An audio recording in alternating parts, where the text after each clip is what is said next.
Well, this week I kind of drew my inspiration from a little serving tray that my son and daughter-in-law built for me, and they said that I could copy it to make a video. The thing that I think is kind of interesting is all of this wood, I believe, came out of old pallet wood, and you can see the nail holes in the slats here in the bottom of the tray, and so it was all salvaged wood, and it turned out really nice. I'm not sure what he used for finish on it, but I think it was something like a Danish oil or something like that. It's very, very simple. Actually, it kind of a rustic look to it, and so this week I think what we'll try to do is somewhat copy this idea that they had on this little tray. As you can see, it turned out really nice. Well, I guess I better get my apron on and get to work. I think the first thing we're going to do is cut these strips that they used for doing the bottom and the sides of the tray. It looks like, just looking at it here, it's about 1/4 of an inch, just a tiny bit over 1/4, and by 1.5, which is actually the width of the side of a 2x4. So we can just start slicing off strips of wood here for the basic structure of the tray. So there's a couple of ways we could do this. Whoops, there's a nail there. I better get that out, because that'd really tear things up if I started to saw through a nail. A couple of ways we could do that. We could do it on the bandsaw, and it would save a lot of wood, or we can do it on the table saw. Either one would work. And so first of all, I better get that nail out. I don't want that to tear up. Saw blades are not really cheap, and it's kind of a shame to waste a table saw blade, or a bandsaw blade for that matter. Neither one of them are cheap. Okay, let's get started. I think actually what I want to do is we'll try to do this on the table saw. First thing I want to do, as you can see looking at this 2x4 that came out of a pallet, it's got the cutouts here for the forks on the forklift. So the first thing I want to do is set my saw so that I'm just the width thickness of that cutout. And they're usually kind of rough cut. They're not. Let's check the other end. They're pretty close. So we'll just run this through and knock off those little ears that are on here and make ourselves a nice straight piece of wood to make our slats out of.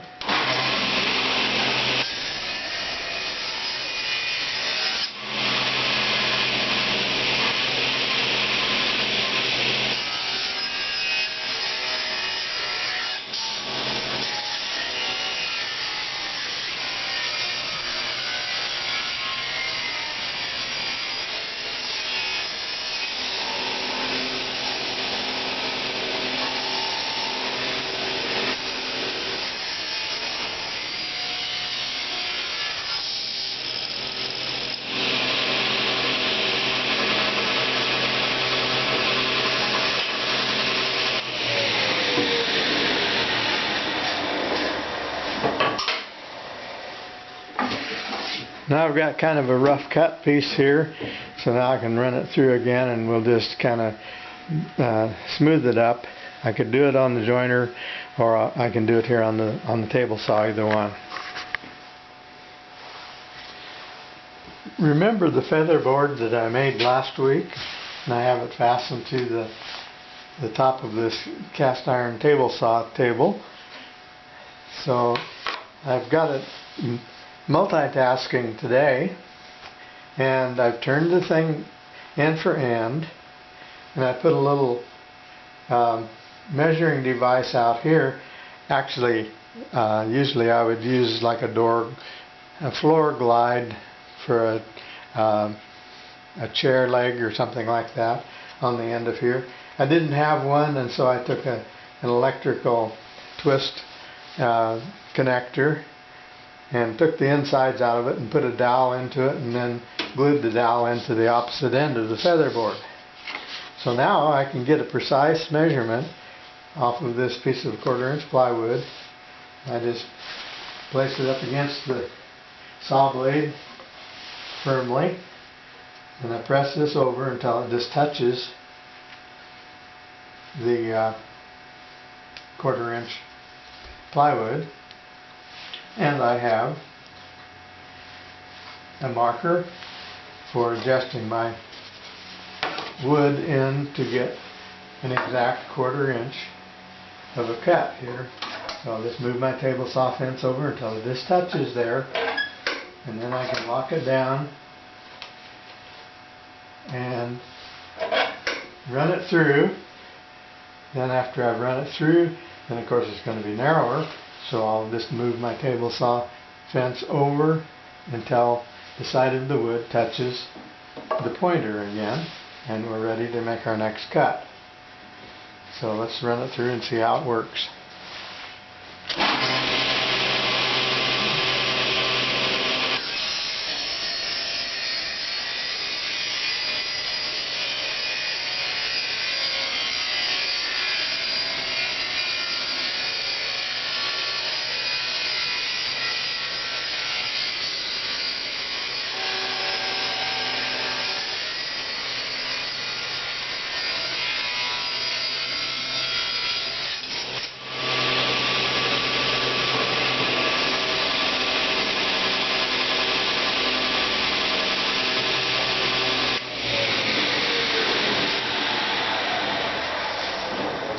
Turn our table saw off for safety.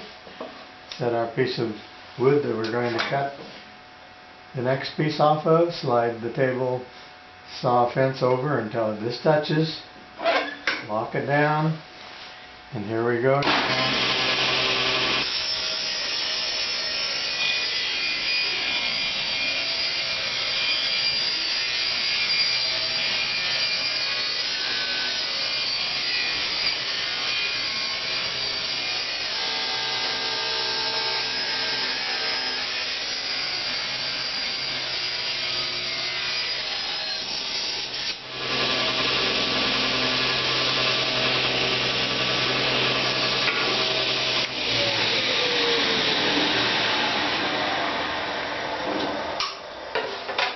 And we'll just keep doing that until we've used up our piece of 2x4.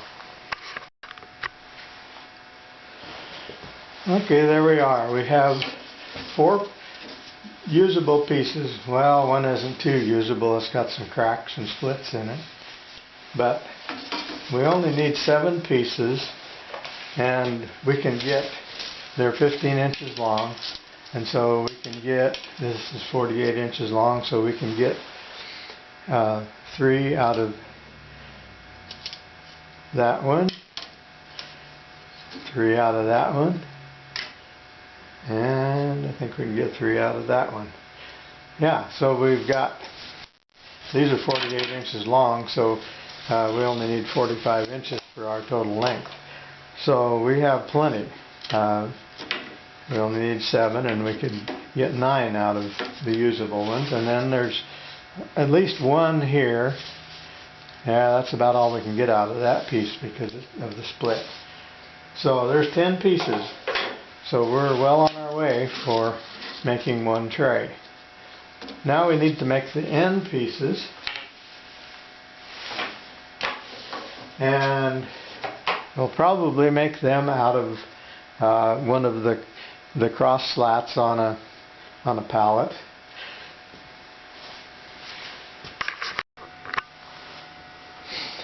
Yeah, there I found a nice piece. One of the cross pieces on the top of a pallet, and it doesn't seem to be warped real badly or anything. Nice straight grain. In fact, almost looks like a quarter saw, doesn't it? Look at the end of that. By the way, before I forget about it, I told my kids that I would put in a plug for their little business that they have on the side. They both work delivering mail, but this is kind of their hobby, and maybe sometime they'll get to the point where they can do it full time. It's called Redneck Table Company. I think I've mentioned it before. Jerry and Lynn Clark. If you can't read their email address, I can, if you'll contact me, I'll give you the address. But they make some really unique things in their shop, and they have them for sale, and so you can contact them by email, and they'd be glad to try to build something for you, special order, or they could show you some of the things that they have already, and you can go for it from there.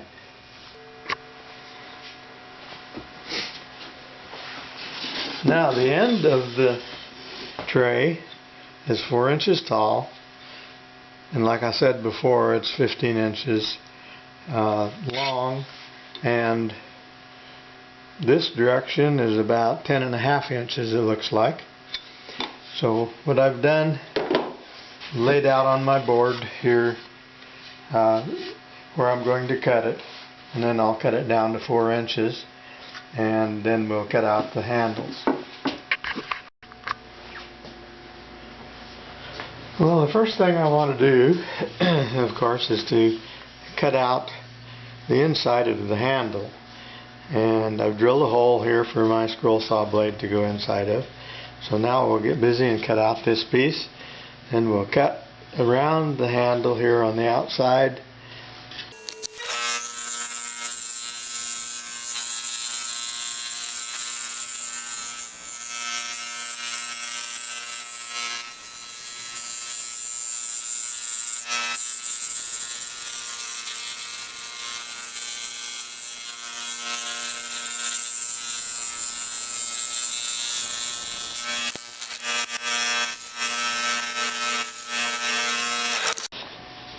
Now we'll cut the outside mark here on each side of the handle.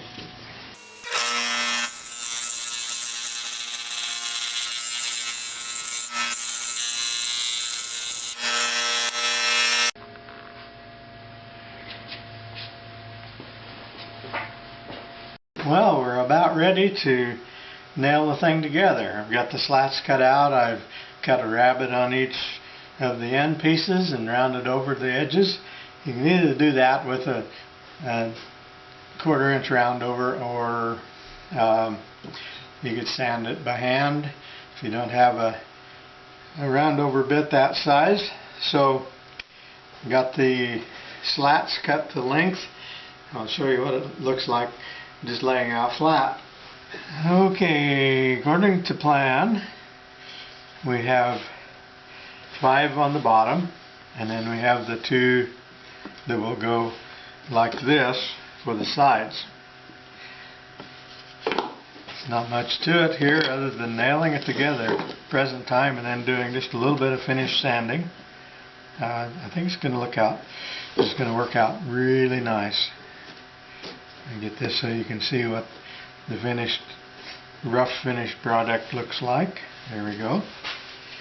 Now we'll do the same on this side. Well, there's my version of the little serving tray made out of pallet wood. A little bit of sanding here and there, and knock the sharp slivers off. I think it turned out pretty good. How about you? Are you about ready to try making one of these?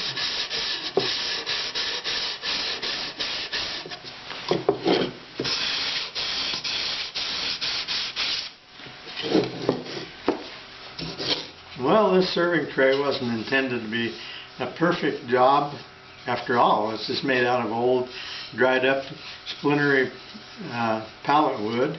Probably been out in the weather for a long time, but it is what it is, and I think that it will do a good job. I'll put my drink on here. What else do I want? That's it for now. Talk to you next week. Goodbye.